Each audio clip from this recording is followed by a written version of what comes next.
Hola, el tema que abordaré en esta ocasión es Gigantes de la Industria. Empecemos. A finales de la Guerra Fría en Estados Unidos, un hombre con ambiciones y sueños llamado Vanderbilt comenzó a hacer negocios con la construcción de un puerto en Nueva York. El transporte de materiales a su puerto era para algunos un problema. En eso, él vio una oportunidad para crear un medio de transporte. Ahí fue donde se le ocurrió empezar a construir lo que hoy conocemos como los ferrocarriles. De igual manera, empezó a hacer vías para mejorar la fluidez de su compañía ferroviaria. En poco tiempo se convirtió en una persona con un poder que pocos tenían.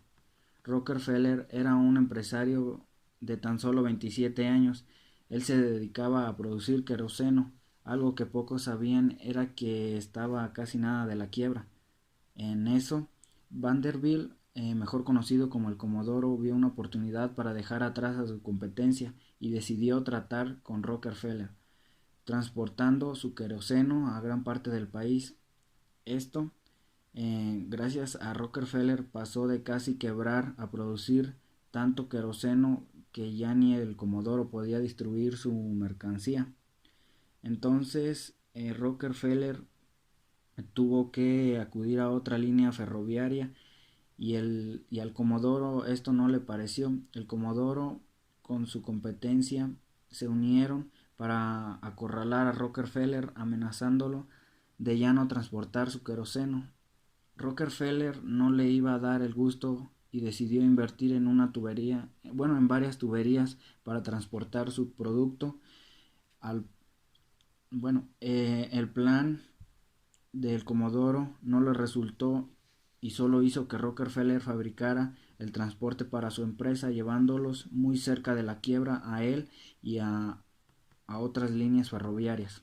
Después apareció Carnegie, quien decidió hacer la construcción más prometedora de Estados Unidos para ese entonces, y era la construcción de un puente de acero que atravesaría el río Mississippi. Con mucho trabajo y esfuerzo lo logró, y con ello un sinnúmero de contratos empezaron a llegarle.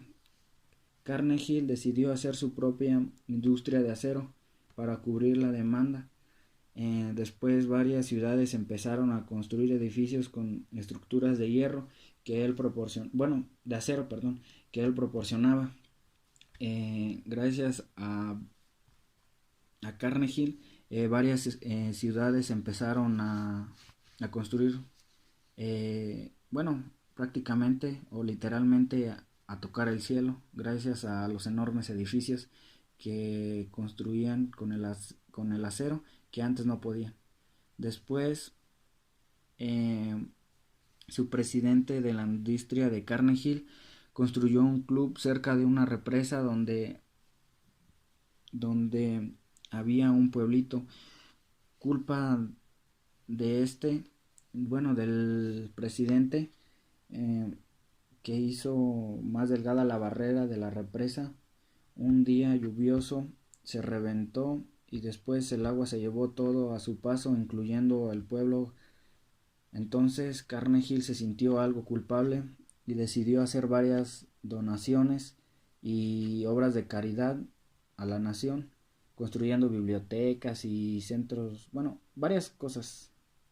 Después decidió irse del país y dejó al presidente de su industria de hierro a cargo mientras él no estaba. Gracias a esto, poco tiempo después empezó a explotar a los obreros de la industria de hierro y estos de acero, y estos se rebelaron, causando una fea y cruel mancha en la historia y para la imagen de Carnegie.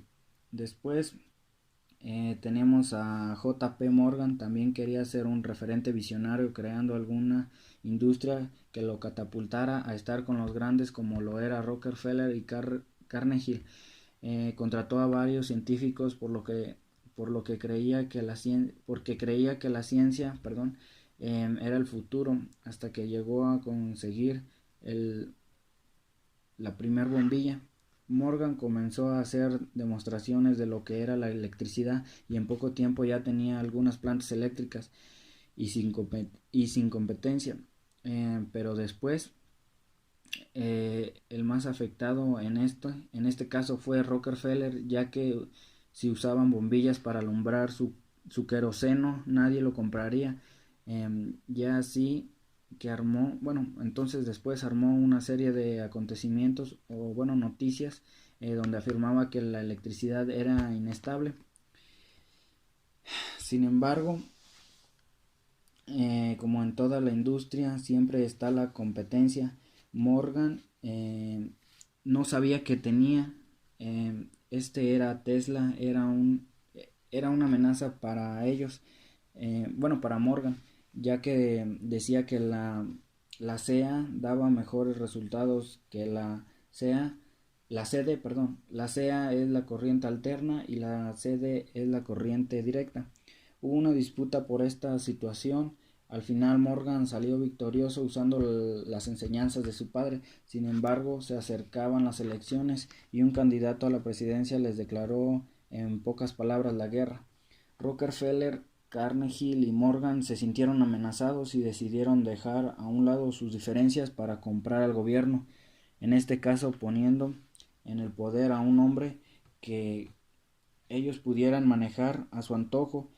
Eh, Ellos se sentían muy nerviosos porque no todo el pueblo estaba, no a todo el pueblo lo habían comprado, entonces estaban con incertidumbre, pero al final todo salió como ellos querían y consiguieron, más bien, continuaron trabajando como siempre.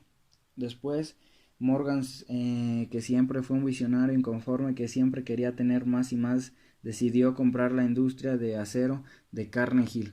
Ellos hicieron un trato y de inmediato Carnegie se convirtió en el hombre más rico de la nación, superando a Rockefeller y así cumplir su sueño. Morgan se convertiría en el dueño de dos de las industrias más poderosas de la época, dejando a Rockefeller un paso atrás y adquiriendo poder como nunca antes. Perdón, sin embargo, tiempo después un hombre llegaría a la presidencia y haría caer a estos visionarios para que la clase de los pobres saliera de las sombras donde había estado culpa de los ricos. Para finalizar, comenzaron a caer los monopolios con la guerra, con la llegada de este gobernante. Rockefeller fue parte fundamental para esto, ya que gracias a él el monopolio más grande de Estados Unidos había caído. Por otra parte, un hombre de 30 y tantos años de edad que se llamaba Henry Ford tenía el sueño de ser una de las nuevas caras de la industria. Ford quería producir autos y venderlos a bajos precios para que la gente los pudiera comprar y así crear demanda en su industria. La nación empezó a prosperar desde la caída de los monopolios y la economía iba en constante mejora al grado de existir la clase media. Gran parte fue gracias a Ford, siendo la persona que revolucionó la industria creando líneas de producción. En conclusión, los primeros visionarios como lo fueron Vanderbilt, Carnegie, Rockefeller y Morgan dieron las mayores aportaciones para el crecimiento no solo de la nación sino del mundo.